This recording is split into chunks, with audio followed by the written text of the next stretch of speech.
네, 시청자 여러분, 국민의힘 당대표 후보 장동희 후보를 모시고 우리 자유파 유튜브들이 공동으로 생방송하는 공동 생방송 토론회를 시작하겠습니다. 지금 10시 반인데 11시 반까지 1시간 동안 진행하겠습니다. 먼저 장동혁 후보 나오셨습니다. 네, 반갑습니다. 초대해 주셔서 고맙습니다. 네, 그리고 오늘 저하고 함께 패널로 활동하실 세 분입니다. 강용석 변호사 나오셨습니다. 네, 안녕하세요. 그리고 성창경 대표 나오셨습니다. 안녕하십니까. 그리고 전한길 대표 나오셨습니다. 예, 반갑습니다. 예. 저희들 오늘 토론회를 위해서 많은 유튜브들이 함께 하고 계신데요. 목격자 K, 이대남의 우회전, 이영풍 TV, 차강석 TV, BJ 틀, BJ 톨, 그리고 온에어, 자유의 날개, 이런 자유파 유튜브들이 함께 하고 계시고 또 자유대학 심재용님, 강창모님, 장민님, 청년아카데미의 김준희님 지금 함께 방청하고 계십니다. 그리고 언론사에서도 취재를 위해서 많이 나오셨는데 자유일보, 시사인, 프리진뉴스, MG뉴스 이런 언론사에서 지금 취재를 함께 하고 계십니다. 룰은 간단합니다. 질문은 짧게 하겠습니다. 그리고 답변은 최대한 자세하게 듣도록 하겠습니다. 그리고 순서 따로 없고 후보의 답변에 대해서 추가 답변을 요구하실 경우에는 바로 일문일답으로 들어가도록 그렇게 하겠습니다.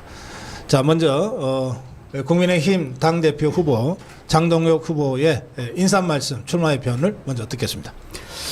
국민 여러분, 당원 여러분 반갑습니다. 이번에 당대표 후보로 출마한 장동혁입니다.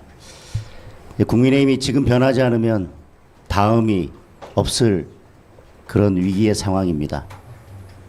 예전에 민생 문제를 해결해내는 실력 있는 정통 보수 정당의 모습을 다시 되찾아야 한다고 생각합니다. 젊은 장동혁이 그런 당을 만들어내겠습니다. 네. 지금 시작하자마자 많은 분들이 들어오셔서 댓글을 굉장히 많이 달고 계십니다. 지금 다 보이시죠? 저 화면에. 거의 대부분의 댓글이 이 장동혁 후보를 지지하는 댓글입니다. 지금 뭐 SNS상에 장동혁 열풍이 불고 있다 해도 과언이 아닌데 이런 지지를 받으시면 실제 기분이 어떠세요? 우선은 좀 마음이 무겁습니다. 정말 잘해야겠다. 대표가 되더라도 이런 열망들이 어떤 열망인지를 알기 때문에 되는 게 중요한 게 아니라 되고 나서 정말 잘해야겠다. 당을 정말 바꿔야 되겠다. 라는 좀 책임감이 더 생기는 것 같습니다. 네, 이제 대담 시작하겠습니다. 어느 분이 먼저 하시겠습니까? 제가 먼저 할게요. 네. 왜냐하면은 언론에서 제가 오늘 우리 토론회를 뭐 전환길 면접 받는다 굉장히 이렇게 언론 되는데 그에 대해서 오늘 이 자리에 대해서 의미에 대해서 제가 여쭤보고 싶어서 첫 번째 저는 개인적으로 전환길 면접이라는 것은 사실은 전환길에 대한 과대평가라든가 또는 그거는 그렇거나 아니면은 이 장동혁 의원과 우리 보수 유튜브들이 함께하는 이런 건전하고도 뭐 예를 들어 KBS로부터 듣는다, KBS에서 했다 그런 표현 안 쓸 건데 유튜브들도 마찬가지로 후보에게 듣는다 이렇게 연합해서 하지 않습니까? 예. 그거에 대해서 굳이 전환길 뭐 면줄 본다 이렇게 프레임 씌우는 것은 저는 뭐 장동혁 후보를 반대편에 있거나 전환길을 불편해하는 친한파나 또 이런 사람들의 프레임 아닌가 생각하는데 오늘 이거 보수 유튜버들의 장동혁 후보에게 듣는다 보수 우파 있잖아 자유우파 연합 예. 토론이지 않습니까? 어떻게 생각하시는지 소감.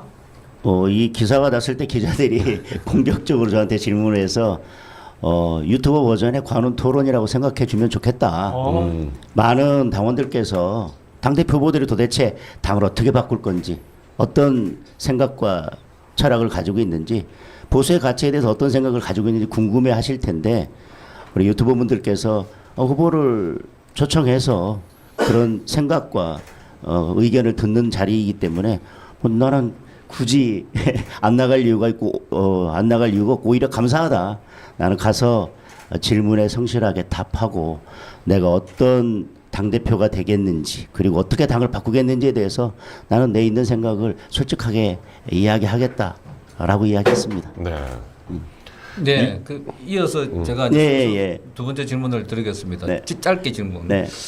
자, 지금 국민의힘은 싸우지 않는 정당이다, 뭐 웰빙 정당이다라고 많은 비판을 받고 있는데 그 중에 대표적인 게 부정선거에 대해서 왜 침묵하고 있는가? 예. 부정선거. 네. 지금 이 당 대표도 결국은 선관위 위탁하는 걸로 알고 있는데 네네. 거기서 뭔가 값을 조작하고 이러면 결과가 완전히 왜곡될 가능성이 있는데 지금까지 대선도 그렇고 총선도 그렇고 계속해서 선거 때마다 판판이 깨지고 있는데 왜 침묵하고 있는지 장동혁 후보도 거기에 대해서는 크게 목소리를 내는 것 같지는 않아요. 그 이야기를 좀 해주십시오. 저는 뭐 당에는 여러 가지 의견이 공존할 수 있고 저는 다양한 의견에 대해서 존중합니다. 그러나 당 대표는 모든 당원의 대표여야 되고 그리고 국민을 설득하는 자리라고 생각을 합니다. 따라서 부정선거 문제에 대해서 저는 당 대표가 된다면 뭐 이렇게 하겠습니다. 첫 번째, 그거에 대해서 저는 뭐 끝장 토론을 한번 할 수 있는 공론의 장을 만들겠습니다. 그래서 서로 토론하고 국민들께서도 판단할 수 있도록 하시고 판단하실 수 있도록 하고 당원들도 판단할 수 있도록 하고. 그러나 저는 정치인이기 때문에 부정선거에 대한 우려, 그리고 선거 부실 관리에 대한 우려, 선관위에 대한 우려, 여러 우려가 있기 때문에 그 문제를 저는 미래지향적으로 해결하겠습니다. 그래서 이미 법안을 발의했지만 사전선거 제도를 없애고 본투표 기간을 늘리고 현장에서 수개표하는 방향으로 저는 제도를 개선하겠습니다. 그리고 사전투표가 폐지되기 전이라도 지금 여러 우려들을 하면서 요구하고 있는 것들이 있습니다. 예를 들면 직접 날인을 하도록 한다라든지, 예를 들면 몇 명이 투표를 했는지 헤아릴 수 있도록 하는 조치를 하자든지 여러 보완적인 조치들에 대한 요구가 있는데 선관위에서 그걸 받아들이지 않고 있습니다. 저는 사전투표를 시행한다 하더라도 보완할 수 있는 것들에 대해서 제가 선관위와 싸워서 그 조치들을 해나가고 미래지향적으로는 사전투표를 없애고 본투표 기간을 늘리겠습니다. 그리고 현장에서 직접 수개표하는 것으로 제도를 바꾸겠습니다. 네. 추가 질문 조금만 더 네, 하겠습니다. 그러시죠. 자, 부정선거 관련해서는 토론의 문제가 아니고 네. 이거는 이미 많은 증거가 나와 있고 또 국제선거감시단이라고 해서 미국에서 사람을 파견해 가지고 한국에 많이 왔는데 국내에서는 언론도 정치인들도 조용하고 있다는 것 이 자체부터가 도저히 납득이 안 되는 이런 상황입니다. 그래서 저는 토론의 문제가 아니라 당에서 뭔가 TF를 만들어 가지고 조사를 한다든지 예. 뭐 이렇게 해서 실질적으로 부정선거를 규명하려는 의지 노력을 보여줘야 되는다 필요하다 이렇게 봅니다. 일단 토론을 하다 보면 지금 말씀하신 것처럼 어떤 증거들이 있고 어떤 문제들이 있고 어떻게 확실한 증거들이 있는지에 대한 이야기가 나올 것입니다. 그리고 거기서 다 드러날 것입니다. 그 결과를 보고 어떤 조치가 필요한지에 대한 것들을 결정해도 저는 늦지 않다고 생각합니다. 지금 여론조사를 보면 50% 가까운 국민들이 선거에 대한 부실관리든 부정선거든 걱정을 하고 있는 건 맞습니다. 그러나 또 나머지 50%의 국민들이 있기 때문에 그래도 대표라면 지금 공론의 장을 만들고 거기에서 나온 결과를 바탕으로 그 후속 조치를 취하는 것이 맞다. 그러나 그 전이라도 지금 말씀드린 것처럼 미래지향적으로 제도를 개선하고 현재 할 수 있는 조치들은 그 우려를 불식시키기 위해서 할 수 있는 조치들은 다 하겠다는 약속을 드리겠습니다. 네, 1년 7개월 전에는 한동훈 전 비대위원장 체제에서 사무총장 그리고 그 공천관리위원회를 네네. 담당하셨었고 네. 1년 전에는 최고위원을 함께 그때는 러닝메이트 비슷한 개념으로 나오셨었는데 네.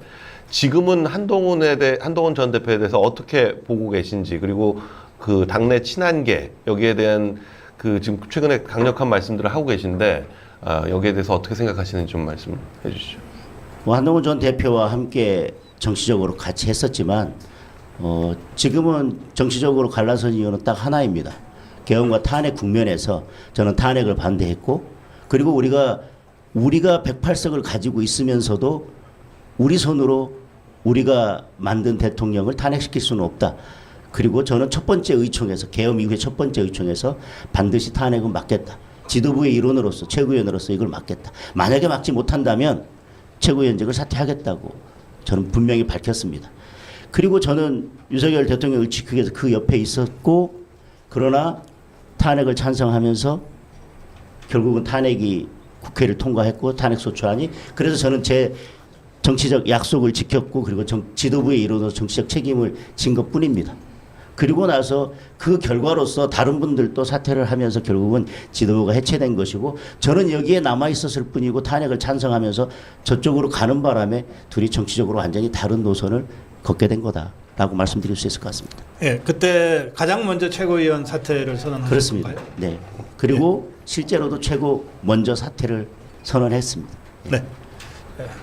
질문 이어갈까요? 네, 그 연장선에서 이제 친한 이제 한동훈은 이제 어쨌든 불출마 선언했고, 네네. 그죠? 그렇지만 또 이제 친한파들이 있지 않습니까? 네. 그에 대해서 현재 장동혁 후보에 대해서 굉장히 반대편에 서 있다고 해야 되나? 이렇게 비판하더라고. 심지어 뭐 극우다 이런 식으로까지 몰아세우는데. 네.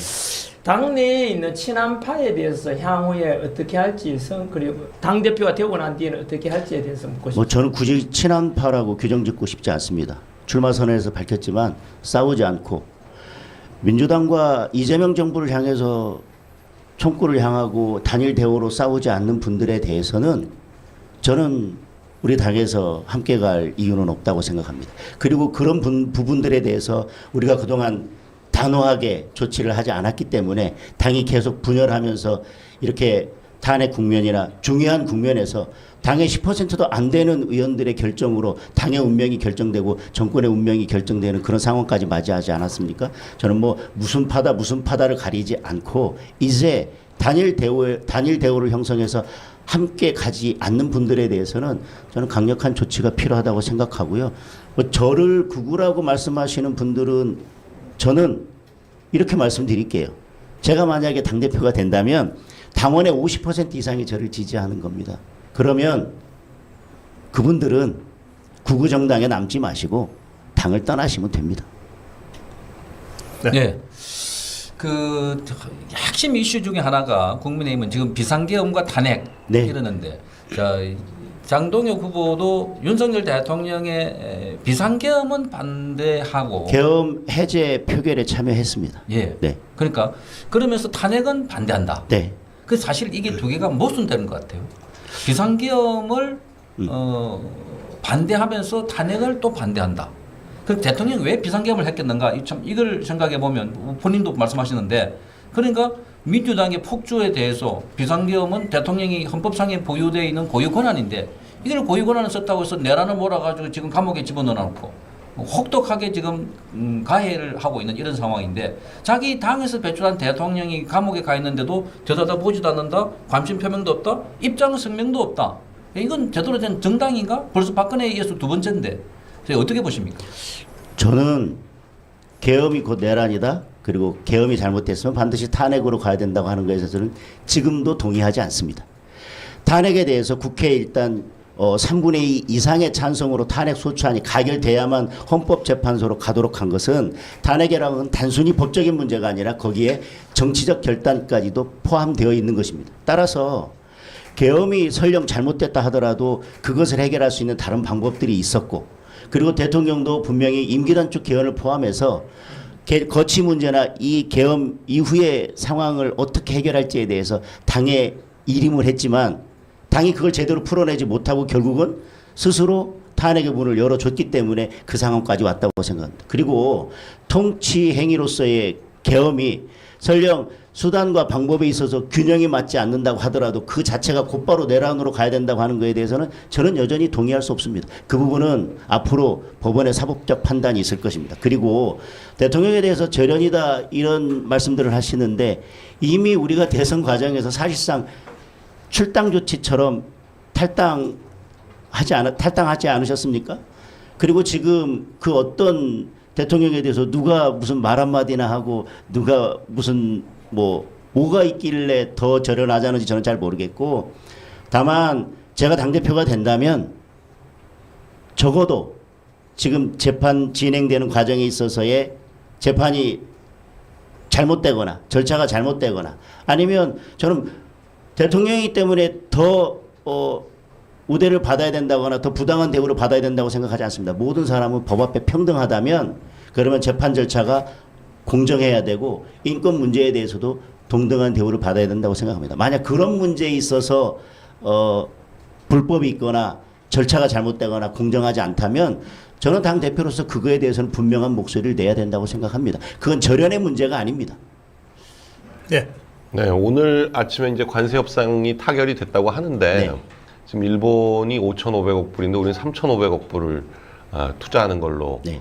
경제 규모에 비해서 너무나 많은 금액을 투자하면서 너무 많이 양보했다 이런 느낌이 드는데 이 관세 협상 타결에 대해서는 어떻게 보고 계시고 앞으로 어떤 방향으로 대응해 나가야 된다고 생각하시는지요? 일단 자동차만 하더라도 15%인데요. 네, 원래 일본은 2.5%에서 15%가 15%니까 12.5%가 된 건데 저희는 그냥 15%니까 그 부분에 있어서도 일본보다도 더 안 좋은 조건으로 된 겁니다. 그리고 말씀하신 것처럼 투자하는 것도 일본의 경제 규모와 우리의 경제 규모를 비교했을 때 우리는 일본보다 훨씬 더 많은 투자를 결국은 하게 되는 것이고 농산물에 대해서 우리는 아무런 언급도 없는데 트럼프 대통령은 이거에 대해서도 한국이 뭔가 있는 것 같아요. 적극 수용한 것처럼 SNS에 썼어. 그런데 이에 대해서 아무런 언급이나 확인을 하지 않고 그것은 그냥 뭐 정치적 표현에 불과하다고 지금 이재명 정부는 그냥 뭉개고 넘어가는데 이에 대해서 분명한 그 입장 표명이 있어야 될 것 같습니다. 그리고 또 하나 이 관세 협상을 하면서 방위비 분담 문제는 한꺼번에 타결되지 않았습니다.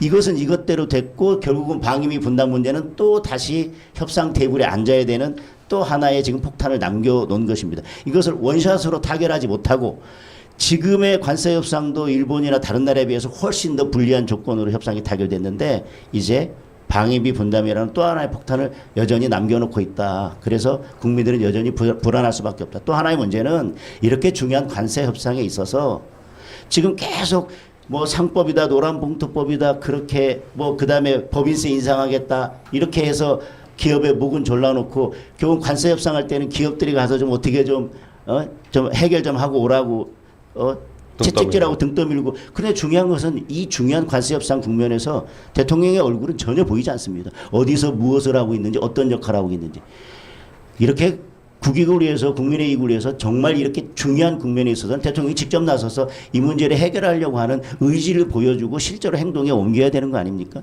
근데 이 중요한 국면에서 대통령은 전혀 보이지 않는 것 자체가 저는 가장 큰 문제라고 생각합니다.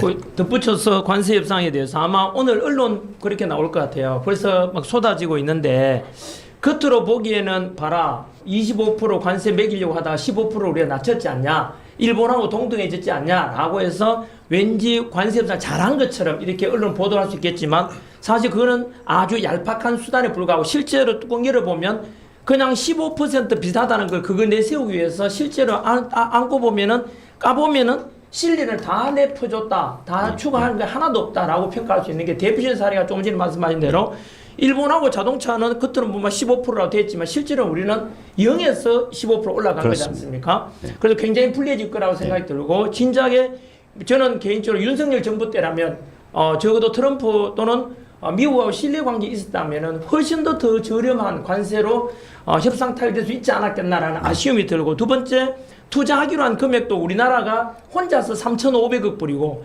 EU는 27개국에 6천억이에요.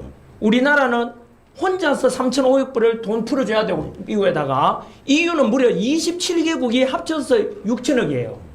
그러니까 우리는 너무나 많은 돈을 지금 내줘야 되는 상황이지 않습니까? 그 환산하면 아마 그 500조 가까이 되지 않습니까? 480조 가까이 될 건데 그 1년 예산에 맞물 만큼 돈을 트럼프 정부에다 갖다 줘야 되는 거거든요. 그 이거는 저는 완전히 그 관세 참사다. 저는 이렇게 평가되는데요. 어떻게 생각하십니까? 저도 뭐 그 부분 말씀드린 것처럼 뭐 악마는 디테일에 있다고 세부적인 내용을 다 들여다보면 너무 안 좋은 조건으로 다른 나라에 비해서 상대적으로 너무 불리한 조건으로 결국은 이 관세 협상이 타결이 된 것이고 말씀드린 것처럼 방위 문제도 있고요. 다른 문제들이 지금 너무 큰 것들이 더 남아 있어서 결국 그렇지만 저는 이렇게 저희들이 불리한 조건으로 할 수밖에 없었던 것은 이게 들여다보면 경제 문제인 것 같지만 저는 결국은 정치적 문제가 같이 결부돼 있고 그 밑바닥에는 정치적 문제가 있는 것이죠.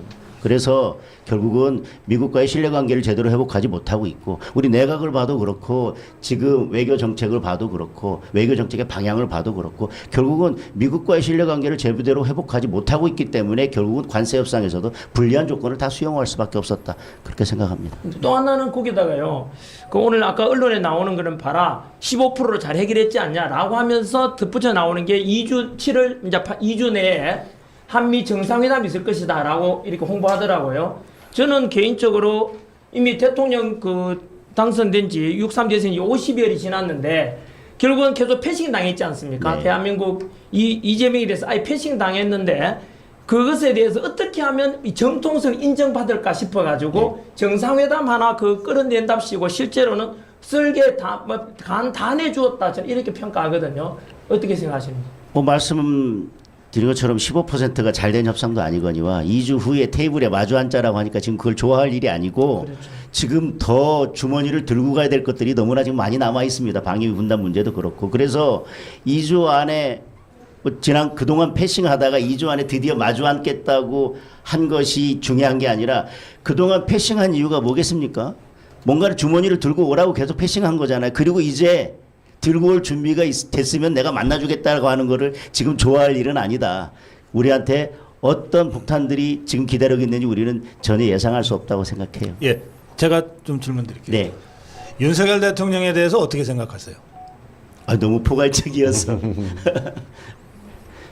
지금 윤석열 대통령에 대해서 이제 어떻게 생각하냐는 질문 좀 좁혀주셨으면 좋겠습니다. 질문에. 뭐 그냥 예를 들어 윤핵인 출진하는 사람도 계시지 않습니까? 윤핵인에 대해서도 윤석열 대통령이 당장 직무 복귀해야 된다. 그건 현실적으로 아까도 말씀드렸습니다. 그죠? 당대표는 예. 모든 당원의 대표여야 되고 국민을 설득할 수 있는 자리여야 됩니다.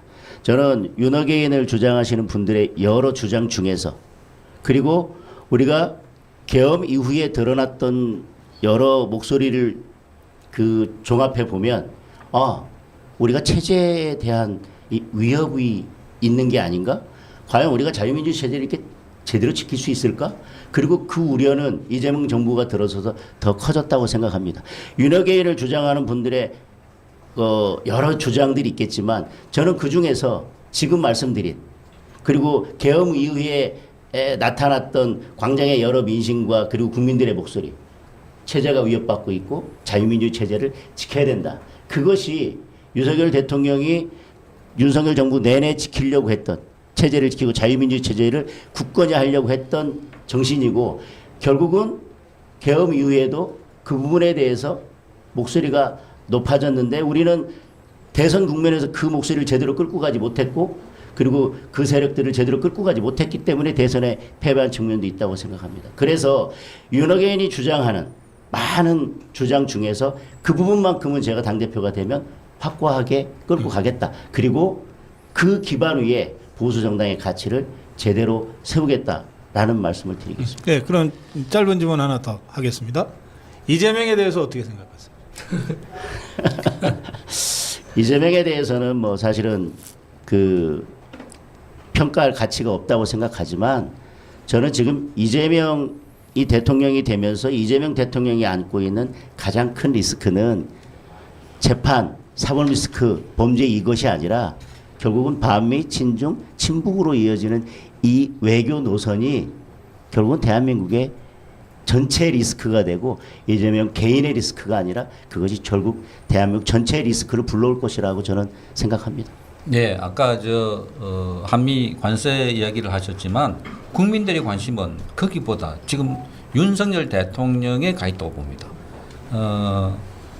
감옥에 가야 할 사람은 지금 이재명인데 감옥에 가야 할 사람이 대통령 자리에 앉아 있고 대통령 자리에 있던 사람이 어느 날 갑자기 내란 수개로 몰려가지고 감옥에 가 있고 지금 한쪽 눈이 실명의 위기에 있다 그러고 자, 이 국제사회가 나서서 뭔가 이 행동을 해야 될 정도로 굉장히 이 불이익을 받고 있고 탄압을 받고 있다고 하는데 그런데 자기 당에 있는 이 사람들이 어떻게 윤석열 대통령을 구명운동을 하나 하지 않고 있나. 자, 이거는 핵심 중에 핵심이 아닐까. 아까 윤핵인이라고 말씀드렸지만 윤핵인이 다시 윤석열 대통령을 대통령 그 자리에 오자는 소리가 아니가. 아까 말씀하신 것처럼 그 가치를 지켜나가자. 그러니까 이재명 대 윤석열을 보면 대한민국은 뒤집혀져 있다 이렇게 봅니다. 뒤집혀져 있다. 그러니까 이걸 위해서 지금 국민의힘이 어떻게 싸울 것인가.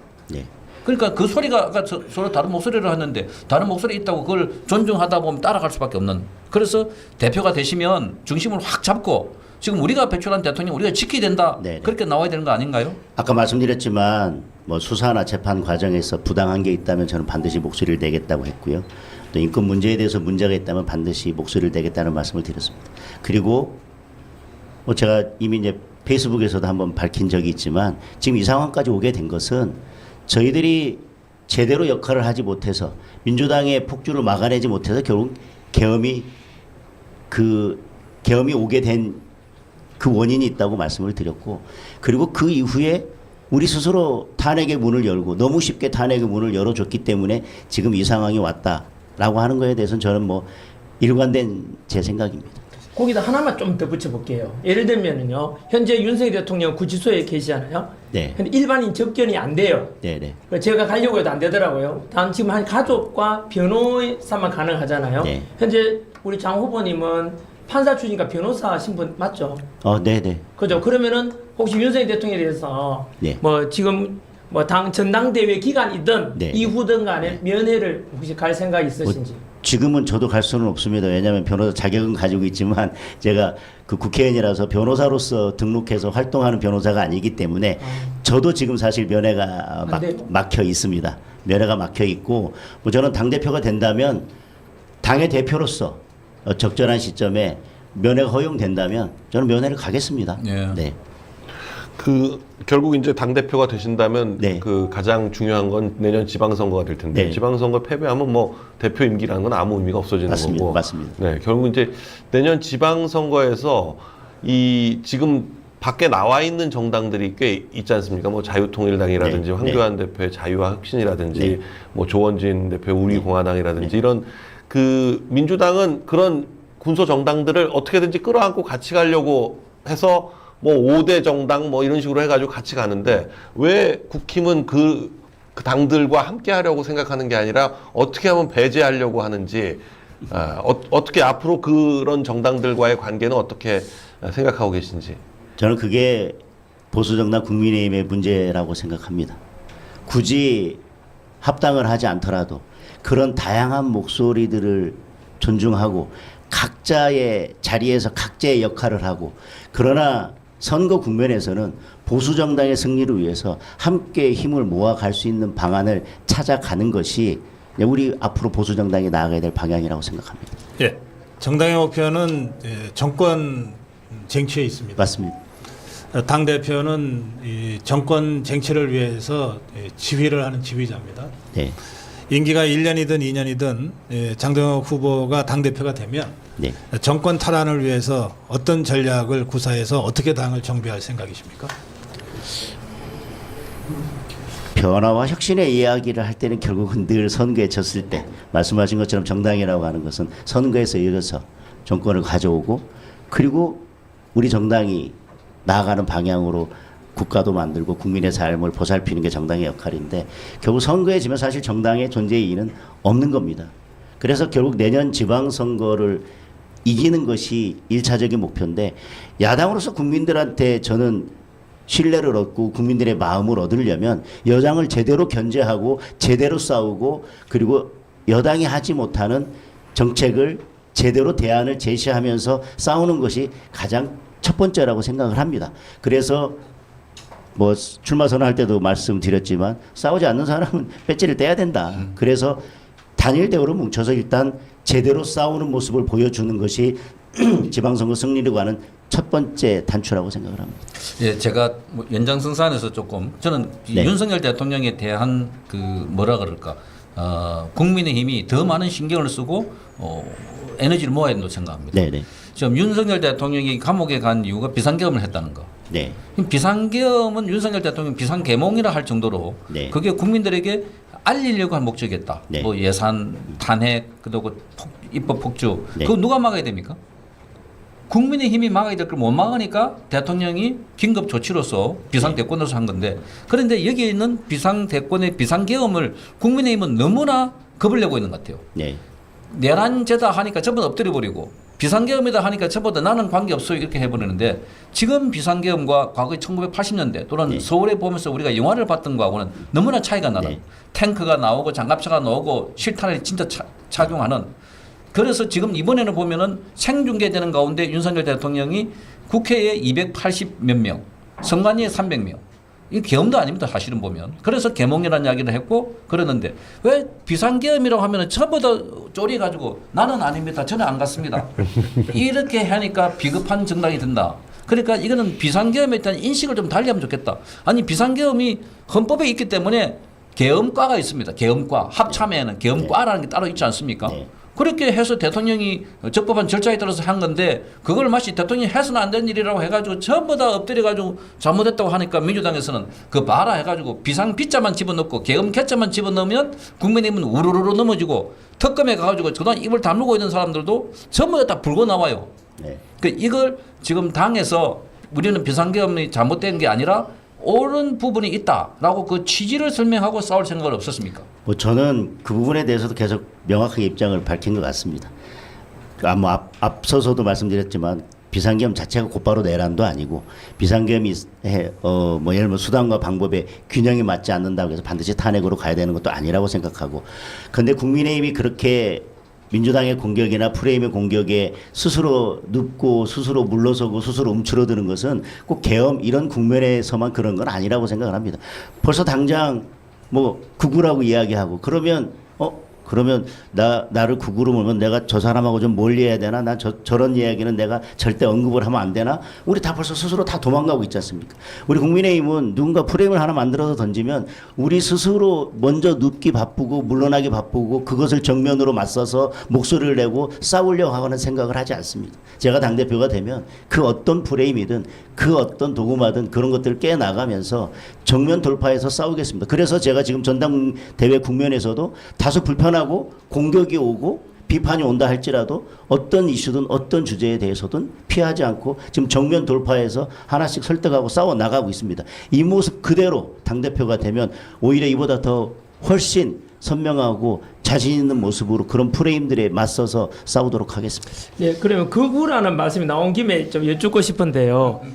요즘 이제 극우 하면 이제 전환길이가 뭐 국힘에 입당했다 하니까 또 극우가 왜 들어오느냐.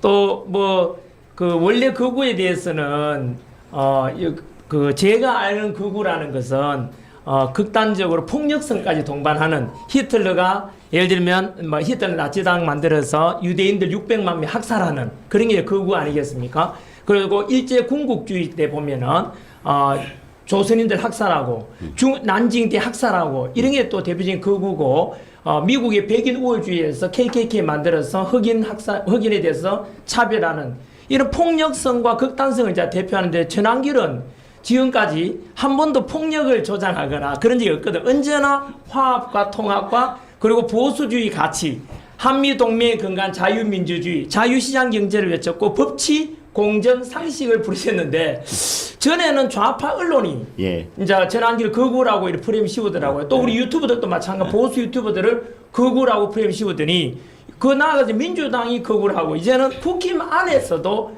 윤인수 혁신위원장도 그렇고 한동훈 그 전 대표도 그렇고 또 뭐 김용태나 또는 친한파들 일부 의원들까지도 극우가 입당해서 되느냐 이렇게 이야기하더라고요. 또 우리와 함께 토론하는 자체에 대해서 장동혁 의원마저도 극우다 이런 식으로 매도하는데 아까 제가 규정한 극우에 대한 국어 사전적인 의미에 대해 말씀드렸는데요. 장동혁 의원께서는 그 극우라고 이렇게 매도하는 것에 대해서 당 대표 후보로서 어떻게 생각하시는지요? 우리 전환길 선생님이 한 길로만 가셔서 그래. 여러 길로 가야 되는데 늘 한 길로 쭉 가시니까 이제 그거라고 하는데 이미 극우의 개념에 대해서는 우리 국민들도 다 알고 계시고 그냥 그것은 우리 내부에서 던지는 이게 좌파에서 쓰던 우리를 공격하기 위해서 쓰던 그 못된 프레임을 갖고 와서 내부 분열을 조장하고 우리를 갈라치게 하려고 하는 그런 거라고 하는 걸 이미 국민들께서 다 알고 계시기 때문에 굳이 그거에 대해서 우리가 극우입니다 아니다 이야기할 필요조차도 없다고 생각을 하고 그래서 제가 말씀드리잖아요. 제가 당대표 되면 저를 극우로 몰았던 분들은 이 극우 정당에 남아 계시지 말고 알아서 나가시라고요. 알아서 나가시면 되잖아요. 아니 당원들 50% 이상이 지지해서 당대표가 됐는데 아이 이 극우가 당대표고 극우를 지지한 정당에서 어떻게 본인이 있을 수 있겠습니까? 그냥 나가시면 돼요. 그분들은 제가 당대표 되면 스스로 떠나시면 됩니다. 예. 자, 후보님, 댓글창에 뭐 굉장히 뜨거운 의견들이 올라오고 있는데 그 중에 제가 대신 질문을 드리겠습니다. 장동혁 뒤에 누가 있는지 잘 봐야 한다. 김무성, 권성동 등등 박통대 탄핵 역적들이 있다. 쌍권이 뒤에 있다. 이런 의견들이 지금 댓글창에 몇 분이 올리셨는데 설명 좀 해주실래요? 저는 전당대 과정에서 그분들을 뵌 적도 없고요. 지금 이제 그분들은 그 경선 과정 그리고 대선 이후에 책임을 지고 다 물러나서 지금 조용히 계신 분들입니다. 그분들이 나서서 지금 전당대회에 무슨 뭐 이렇게 누구를 지지하거나 그럴 상황도 아니시고 그분들이 그렇게 하고 있지도 않습니다. 오히려 지금 저를 원내에서 지지하는 의원님들의 대부분은 초재선 의원님들. 지금 우리 당이 변하지 않으면 정말 미래가 없겠다라고 하는 절박한 마음을 가지고 있는 분들이 저를 지지하고 계시고 오히려 그런 중진 의원님들이나 다선 의원님들은 너무나 정치를 잘하기 때문에 이 어려운 시기에는 당신 나오지 마라. 왜 지금 나와가지고 이 어려운 시기에 결국은 내년 지방선거 너무 어렵다는 거 알고 지방선거 지고 나면 결국은 그때 가서 물러나야 될 수도 있는데 1년도 안 되는 당대표를 왜 하려고 하냐. 라고 오히려 말리시는 분들이 더 많으시지 저를 아끼시는 분들은 오히려 중진 의원님들은 말리고 계시고 오히려 초재선 의원님들께서 저를 적극 밀고 계시다는 말씀을 드리고 뭐 제 뒤에 누가 있다 뭐 그것은 저는 그냥 맞지 않는데 국민들께서 당원들께서 뭐 너무 잘 아실 거라고 생각해서 제가 그거에 대해서 일절 언급도 안 하고 있습니다. 네. 그 내년 지방선거를 역시 뭐 가장 중요한 숙제라고 안 할 수가 없는데 내년 지방선거 이렇게 하면 승리할 수 있다라는 어떤 계획 같은 걸 가지고 계신지. 뭐 우선은 잘 싸워야 된다는 말씀은 드렸고요. 저는 공천에서 우리 당원들이 국민들이 감동할 수 있는 정도의 혁신적인 공천이 이루어지는 것도 또 하나 필수적인 사항이라고 생각합니다. 저 공천 말씀하셔서 제가 국민의힘의 가장 큰 문제가 뭐냐? 예. 이러면 공천을 잘못한 것 같아요. 네, 네, 싸우는 사람이 없어요. 네, 거기는 장자리 내가 장관했다, 뭐 차관했다, 네네. 교수했다, 중요한 직을 가진 사람들을 사람을 보는 평가가 달라요. 네. 저기는 짱돌 들고 화염병 들고 싸웠던 사람들이고 민주당은 네. 여기는 애행하고 내가 낸대하는 사람들 앉혀놓으니까 막상 전투가 붙으면 여기는 싸우는 방법을 모르니까 우왕좌왕하고 저기는 일사불란하게 아니 감옥에 가야 할 범죄자를 대통령을 모시고 당 대표로 모시는데 일사불란하게 움직이고 있고 여기는 나라를 지키겠다고 계엄을 선포했는데 내란 수기가 되고 이게 말이 되는 소리겠습니까? 저 그런 측면에서 보면 장동혁 의원께서 옛날에 한동훈 체제 때 네, 사무총장 하셨죠. 네, 네. 그때 20대 총선 21대인가요? 22번 이번에 22대 총선이죠. 예. 그때 관여하지 않았습니까? 제가 실무 총괄을 했죠. 자, 거기 보면 예. 그 당시에 배지를 단 사람들 비례대표도 있고 네, 한데 네, 네. 지금 우리 시민단체들 가운데 일부가 지금 빨리 사퇴하라, 은퇴하라고 하는 특정인에게 거론을 하지 않겠습니까? 네, 네, 네. 저 사람이 왜 국회의원 됐나? 아니 사격 잘한다고 왜 배지를 달았지? 네. 삼성전자에서 실적이 좋다고 왜 배지를 달았지? 이 사람이 지금 대한민국의 민주당하고 싸우는 데서 어떤 역할을 해야 되는 거지? 실명 거론 안 하신다고 했는데. 아니 그냥 뺐지만 남이 아니라 최고위원까지 됐어. 실명을 거론하지 않았지 않습니까? 예, 예. 그러니까 사람을 보는 눈이 잘 싸우고 그런데 저 아스팔트에서 싸우는 사람 보면은 그건 거부라고 프레임 씌워가지고 네. 철을 딱 꺼버리고 네. 여기는 쉬는 습관 봐가지고 잘나고 똑똑하고 높은 자리에 있고 많이 배우고 네, 네. 이런 자들 갖다 놓으니까 옛날에 양반들 앉아가지고 에헴하듯이 그런 나라가 되어버렸다 이런 생각이거든요. 예. 그래서 제가 총선 공천하면서 그 느낀 점이 있습니다. 우리가 시스템 공천을 한다고 했지만 룰만 있었습니다. 뭐 무엇을 몇 퍼센트 적용하고 뭐를 적용하고 이렇게 평가해서 반영한다고 했지만 실질적으로 평가할 수 있는 자료가 많이 축적돼 있지 않았습니다. 그러니까 누가 제대로 싸웠는지 누가 잘 싸웠는지를 평가할 수 있는 그런 데이터가 전혀 없었기 때문에 말이 시스템 공천이지 반쪽짜리 시스템 공천이라고 생각을 하고요.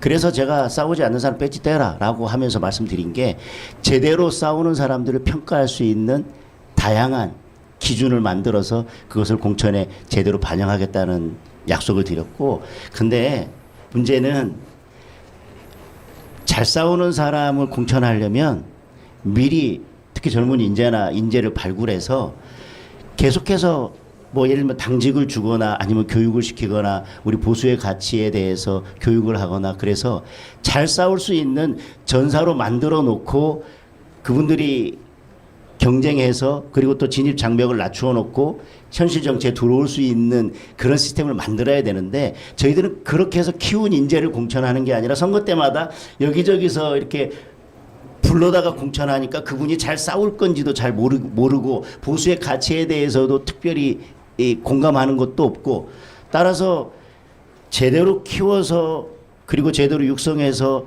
싸우는 기술을 가르치고 전략도 가르치고 전술도 가르쳐서 저희가 공천하는 게 아니라 늘 외부에서 수혈해서 공천하기 때문에 문제입니다. 그래서 제가 인재를 육성하고 양성하는 시스템도 바꾸겠다고 말씀드렸고 또 하나는 우리는 패널이나 우리 의원들이 방송에 나가면 각자 본인의 목소리를 내는데 민주당은 똑같은 목소리를 내고 당에서 어떤 목소리를 내야 되고 이 문제에 대해서 어떻게 가야 되는지 전략과 전술을 짜고 그다음에 어떤 말을 해야 될지까지도 전부 다 짜서 모든 의원들에게 모든 당원들에게 그걸 공유시키고 그대로 한 목소리로 나아갑니다. 우리는 그렇게 싸우는 데 있어서 전략도 없이 싸우고 있고 뭐 그것이 저는 문제라고 생각을 합니다. 예, 잠깐만요. 이거 이제 댓글창 분위기도 좀 전해드리면서 하겠어요. 네, 그 연장선에서 네, 이제 전화를 잠깐만요. 지금 이 성창경을 대표로 뽑아야 한다는 의견들이 많아요. 네, 거기에다 더해서 지금 좀 전에 우리 장동현 후보께서 이제 일사불란한 좌파들과 비교해서 우리가 좀 서로 중구난방으로 하는 부분과 관련된 개선이 필요하다는 말씀하셨는데 사실 그거를 뭐 당대표가 일일이 할 수는 없으니까 당 홍보국이나 또는 대변인단에서 하는 거 아니에요? 네. 성창경을 대변인으로 뭐 이런 주장도 있는데 대표가 되시면 혹시 고려하실 수 있어요? 해주시겠습니다. 근데 홍보 말씀하셨으니까 저희는 홍보를 뭐라고 생각하냐면 우리 당은 카드뉴스 만들고 카톡에 퍼나르는 걸 홍보라고 생각합니다. 그게 아니라 전략부터가 저는 홍보의 시작이라고 생각하거든요. 전략은 없고 그냥 카드뉴스 만들어서 뿌리는 걸 홍보라고 생각하면 거기에서부터 저희는 지고 들어가는 겁니다. 전화기 대표가 연장선에서 아까 말씀드리고 싶은 게 현재 우리 보수 우리 자유우파의 지지를 굉장히 많이 하는 게 2030 청년들이거든요. 네. 2030 청년들이 지난 이제 뭐 1, 2, 3월 달에 탄핵 정부에서 많이 탄핵 반대 주장했던 청년들이 대단히 많지 않습니까? 그 청년들에게 희망을 줘야 되는데 그 뒤로 이제 제가 받아줄 사람이 없어서 제가 현재 한국 청년 지도자 아카데미 해가지고 180명 그때 주도했던 청년들 오늘 또 밖에 왔더라고요. 그 청년들을 이제 교육하고 있거든 지금도요. 연수도 하고 있는데 이런 청년들을 보수 청년들 길러가지고 다음에 시의원이든 도의원이든 기초자치단체부터 시작해서 상향식으로 올라갈 수 있는 구조를 만들어주면 좋겠거든요. 그래서 단도직입적으로 저는 제가 하고 있는 한국 청년 지도자 아카데미 해가지고 이 우파 청년들을 국힘 안에서 우리 국민의힘 안에서 청년들 지도자 양성하겠다 그런 걸 받아줄 생각이 있는지. 저 출마 선언할 때 이미 말씀드렸습니다. 청년 정치학교를 빨리 만들어서 청년 정치인들을 양성해야 된다. 그래야 제대로 싸울 수 있는 사람을 우리가 지금 현실 정치에 우리가 끌어올 수 있지 않겠습니까? 그래서 그 전제로서 아까 인재를 발굴하고 양성해야 된다라고 하는 첫 번째가 인재영입 위원장을 상설하겠다는 거 당 5역으로 놓고 그리고 나서 청년 정치학교를 만들겠다고 약속을 이미 했습니다. 근데 후보님 능력이 안 되면 아웃소싱도 하잖아요. 네네. 제가 보기에 뭐 국민의힘이 지금 이 상황에서 뭐 청년 정치 교육을 할 만한 시스템이나 맨파워가 없다고 저는 느낍니다. 네네. 그러면 아예 그런 활동을 하는 바깥에 우리 자유파 여러 단체들이 있으니까 아웃소싱도 생각하세요? 아니 뭐 저는 당에서 그걸 다 할 수는 없다고 생각합니다. 당에서 일부 담당하고 밖에서 그렇게 좋은 인재들을 양성해서 이렇게 교육시켜 주시면 뭐 그런 청년 인재들을 저희가 적극 활용하고 또 공천하고 해야 된다고 생각을 하고 있습니다. 네, 지금 그 전당대회 대표 후보자들을 보면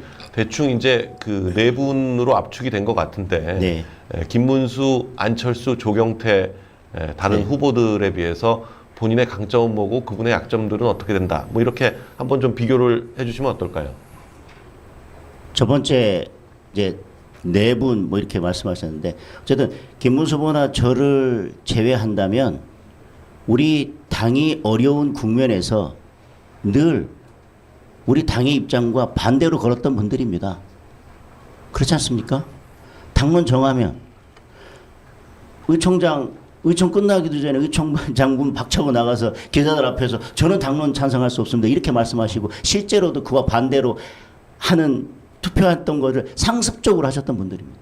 그러면 당에 왜 필요합니까? 국회법도 있기 때문에 나는 소신에 따라서 당론보다 국회법이 우선이니까 나는 국회법에 따라 소신에 따라 투표했다. 그러면 당을 나가셔서 그렇지, 무소속으로 나가죠. 계속 소신껏 국회의원으로서 국민의 대표자로서 소신껏 당을 떠나서 하시면 됩니다. 그런데 그런 분들이 지금 그렇게 말씀하시는 분들이 상임위장에서나 본회의장에서나 어디에서나 민주당을 향해서 정말 멋있게 싸우는 모습을 단 한 번이라도 보신 적이 있습니까?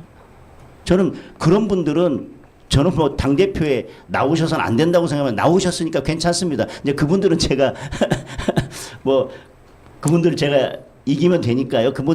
저는 어쨌든 그분들은 우리 당에 필요한 분들이 아니라고 생각하고 김문수 후보님에 대해서는 뭐 제가 이런저런 뭐 평가를 할 수도 있겠지만 뭐 대선 때 저는 거기에서 적극 도왔었고 여러 가지 이 국면에서 저는 뭐 저하고 입장이 비슷한 부분들이 많기 때문에 뭐그 부분에 대해서 말씀드릴 건 없지만 저는 그래도 우리가 다음 지방선거에서 우리가 보여줘야 되는 건 잘 싸우는 모습도 있지만 또 하나 우리 당원들에게 우리 국민들에게 보수의 미래에 대한 기대감을 저는 줘야 된다고 생각합니다.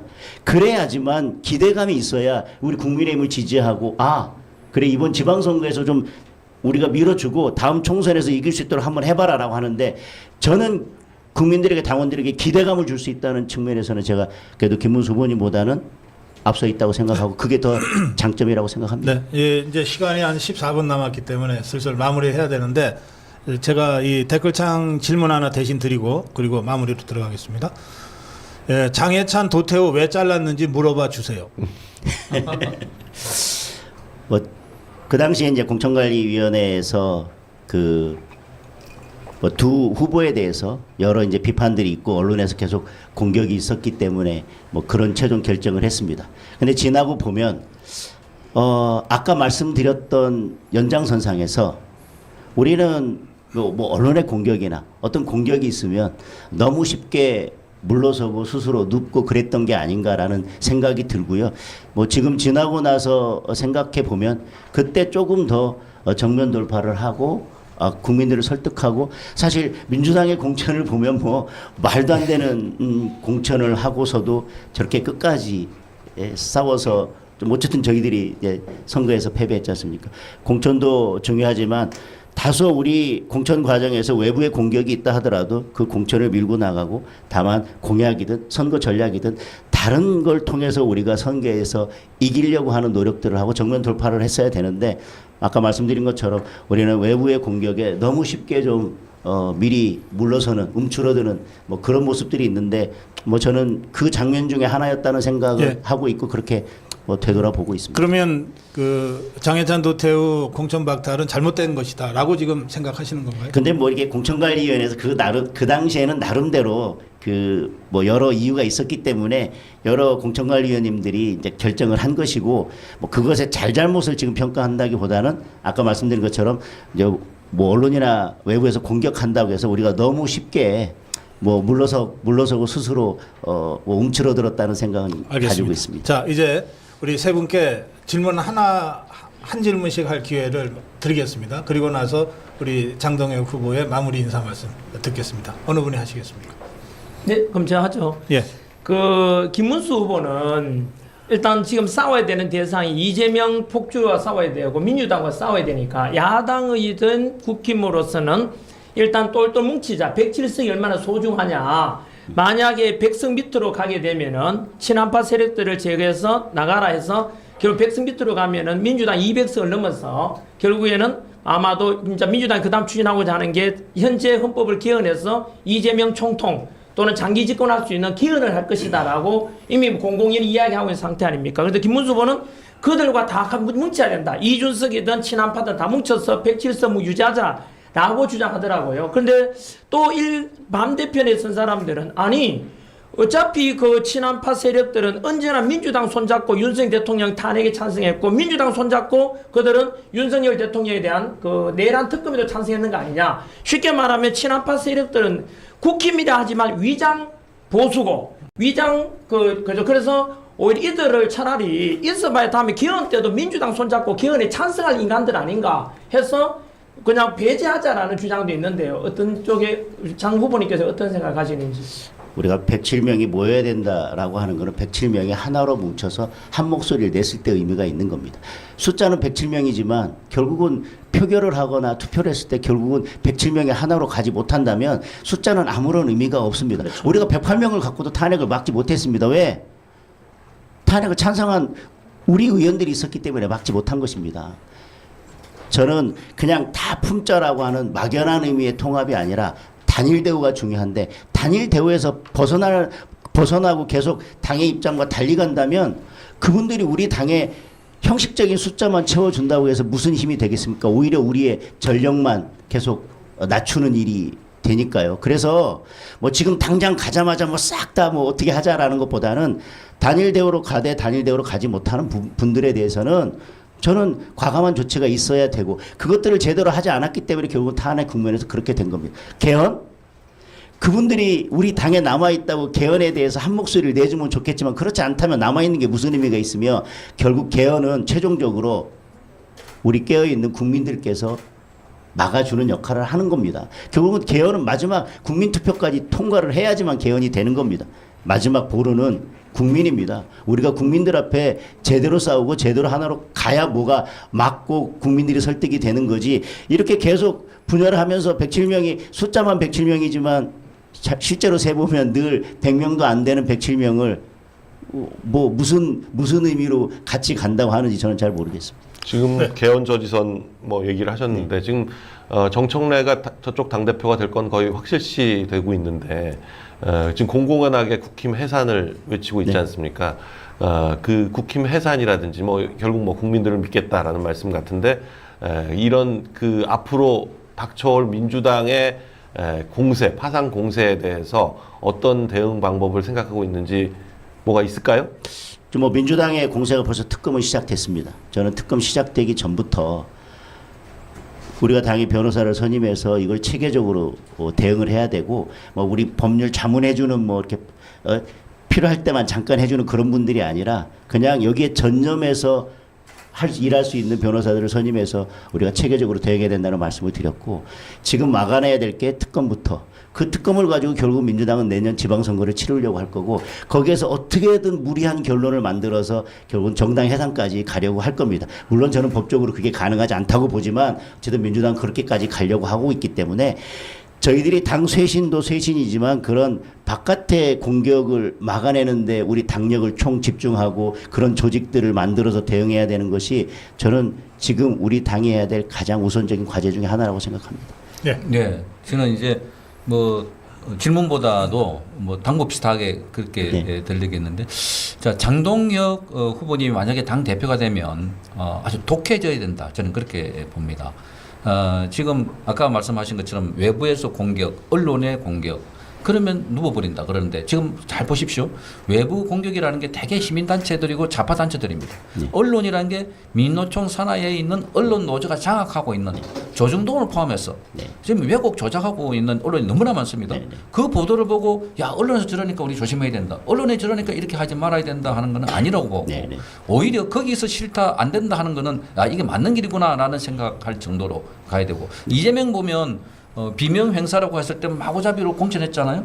그때는 얼마나 공격만 했으면 언론들이. 그래도 지켜내니까 나중에는 일사불란하게 가고 있단 말이죠. 그 대표가 되시면 어지간한 안에 있는 소리 나더라도 아 이거는 가야 되는 방향입니다 하고 같이 가지 못할 사람들은 따로 아까 말씀하신 것처럼 따로 가십시오 하고 이게 좀 리더십이 강력한 리더십이 필요하다. 지금 이 위기 상황에는 장동현 후보님 얼굴 보시면 그걸 보십시오. 정말 곱상하게 생겼습니다.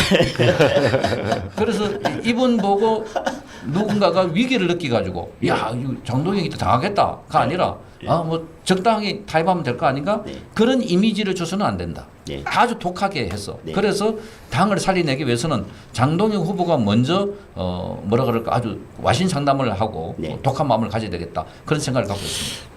그런 의미에서 전당대회 과정 지금 이제 오늘 저는 이제 후보 등록을 하고 이제 곧 오늘 후보 등록이 마감되면 이제 제대로 된 선거 운동이 시작되겠습니다만 지금까지 이제 출마를 선언하고 출마를 결심하고 나서 제가 보여온 모습은 말씀드린 것처럼 그런 외부 공격이나 뭐 언론의 일부 언론의 공격이나 이런 거에 굴하지 않고 정면 돌파하고 선명하게 강한 리더십을 가지고 헤쳐나가겠다. 그래서 지금까지 그렇게 해오고 있고 지금 당대표 어떤 후보보다도 그런 면에 있어서는 가장 결기 있게 그런 외부의 공격에 대해서 언론의 공격에 대해서 뭐 프레임을 가지고 공격하는 거에 대해서 가장 결기 있게 싸우고 있다고 말씀드리겠습니다. 근데 지금 그 나가라고 지금 얘기를 하시고 있잖아요. 네. 안철수, 조경태 나가라. 네. 안 나가면 출당까지도 생각하고 있다. 뭐 이렇게 저는 받아들이면 되는 저는 네. 이렇게 나가라 뭐 그 얘기는 아까 말씀드린 저를 그렇게 공격할 것 같으면 이 당에 있지 말고 나가시라는 이게 정치적 표현이지만 저는 뭐 무슨 개 누구 이게 아니라 단일 대우에서 이탈하는 분들하고는 함께 갈 수 없다는 말을 분명하게 드립니다. 싸우지 않고 어쨌든 뭐 뭔가 제 역할을 하지 않는 분들은 다음 공천에서 그분들을 혁신해야 되겠지만 그게 아니라 우리가 지금 싸우고 나가야 될 때 총구를 계속 내부로 돌리는 분들에 대해서는 저는 총선까지 기다릴 수는 없다고 생각합니다. 이 전투형 얼굴 하니까 전한길 대표를 보게 되나요? 제 마지막으로 그만 이제요. 마무리하겠습니다. 짧게 합시다. 네, 시간이 이제 다 감사 됐어요. 두 가지 드리고 한 가지 부탁인데요. 감사 첫 번째는 우리 그 국힘에서 청년 정치학교 만들어서 우리 2030 청년들에게 정치의 희망을 심어주고 받아준 것에 대해서 대단히 감사드리고 좀 번째는 오늘 이제 보수 유튜버 첫 이제 후보 토론이 아닙니까? 네. 이거에 대해서 물론 김문수 후보가 이틀 전에 하기로 했는데 좀 이틀 좀 연장해서 다가 일을 할지 모르겠는데 어쨌든 장동영 후보께서 먼저 보수 유튜버들 연합 토론회라면 기꺼이 해준 것에 대해서 감사드리고요. 두 번째 그리고 부탁 하나 드리고 싶은 건 현재 보수 유튜버들이 많은 탄압을 받고 있습니다. 네.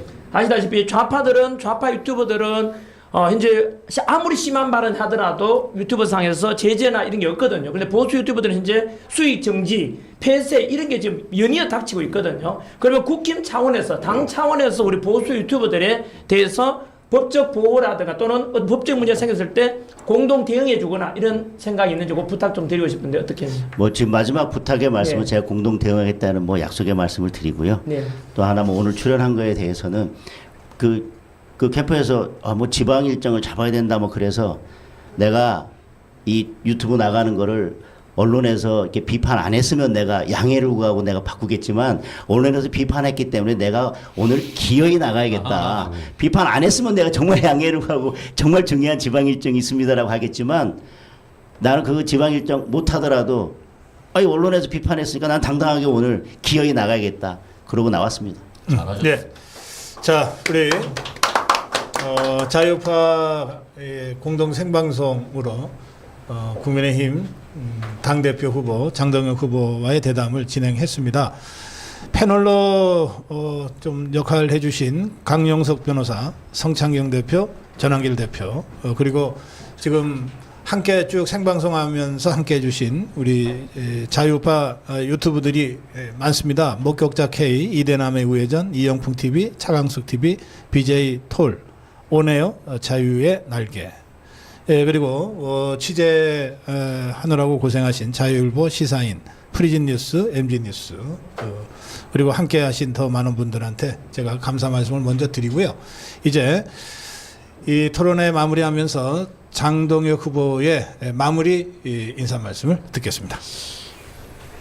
대선에서 저희 국민의힘 41% 지지해 주신 것은 그래도 이재명을 견제하고 잘 싸우라고 주신 표심이고 이재명 후보에게 50% 이상을 주지 않은 것은 그래도 우리 보수를 믿고 있기 때문이었다고 생각합니다. 그런데 지금 저희들이 10%대로 떨어진 것은 그 민심을 읽지 못하고 우리가 맞서 싸우지 않고 도망가고 우리 스스로 포기하는 모습 때문에 실망하신 우리 지지자들께서 마음이 떠난 거라고 생각합니다. 제대로 싸울 수 있는 후보가 나서서 민생을 제대로 해결할 수 있는 실력 있는 정통 보수 정당으로 바로 세워야 되는데 그 역할을 강한 장동혁이 만들어 그 역할을 강한 장동혁이 하겠습니다. 감사합니다. 예. 예, 10시 반에 시작한 생방송 계속해서 많은 분들이 시청하셔서 지금 15,000명이 넘은 상태에서 일단 방송은 마무리하겠습니다. 그 족보 언론들이 또 좌편향 언론들이 이런 식으로 우리 자유파의 지도자들의 발언과 메시지를 온전하게 잘 전달하지 않고 있습니다. 그래서 저희 자유파 유튜브들이 연합을 해서라도 알리겠다고 해서 이렇게 마련된 자리고, 토론에 나와주신 장동혁 후보께도 감사드리고요. 이 방송 함께 하신 많은 유튜브들께서 이 방송을 열심히 녹화 영상을 또 퍼날라서 더 많은 국민들과 더 많은 자유파 국민들이 후보가 어떤 생각을 하고 있는지를 정확하게 알고 올바른 선택을 할 수 있도록 저희들이 앞으로도 계속 노력하겠다는 말씀을 드리겠습니다. 장동혁 후보 그리고 세 분의 패널과 함께 박수 치면서 마무리하겠습니다. 고맙습니다. 고맙습니다. 감사합니다. 감사합니다.